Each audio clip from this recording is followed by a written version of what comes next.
চলে এসেছি সিম গাছ লাগানো হয়েছিল দেখতে। দেখি এত বৃষ্টির ফলে সিম গাছগুলো কীরকম অবস্থা আছে। আসুন সবাই একটু দেখে নিই।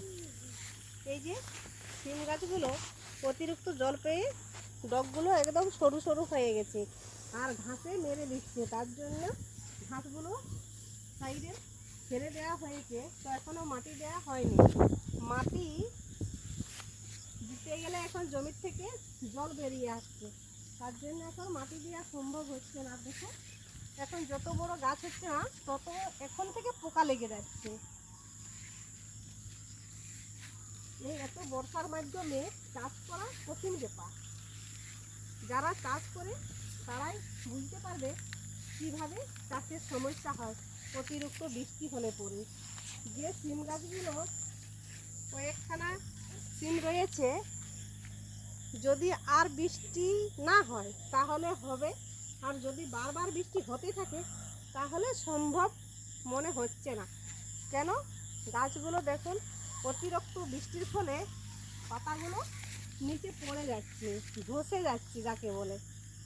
আর যেগুলোতে ডাঙ্গা জায়গাগুলোতে রয়েছে, যেগুলোতে ধরুন বৃষ্টির জলটা জমা কম হচ্ছে, সেগুলোতে একটু একটু ডগা দেখা যাচ্ছে।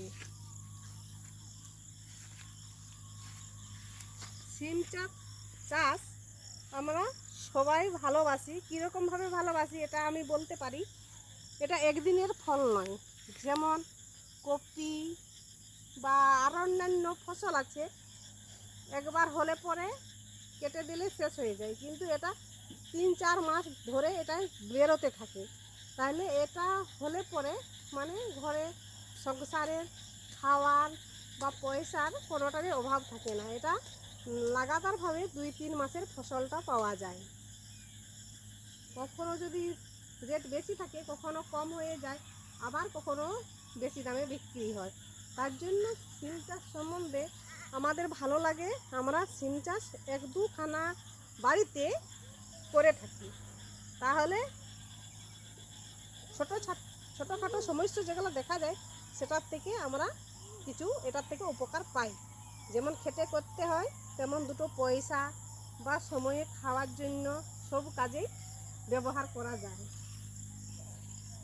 দেখুন আপনারা যদি সিম চাষ সম্বন্ধে ভালো লেগে থাকে বা সিম চাষে অতিরিক্ত জল হলে পরে কি ওষুধ দিলে ভালো থাকবে সেটা যদি জানেন তো আপনারা একটু দয়া করে বলছি কমেন্টে জানাবেন।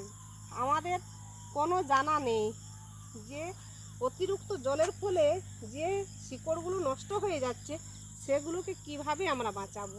যদি আপনারা জানেন তো একটু কমেন্টে জানাবেন। বিশেষ করে ছোট্ট বোন মনে করে কোনো অসুবিধা নেই, কমেন্টে জানাবেন। নমস্কার।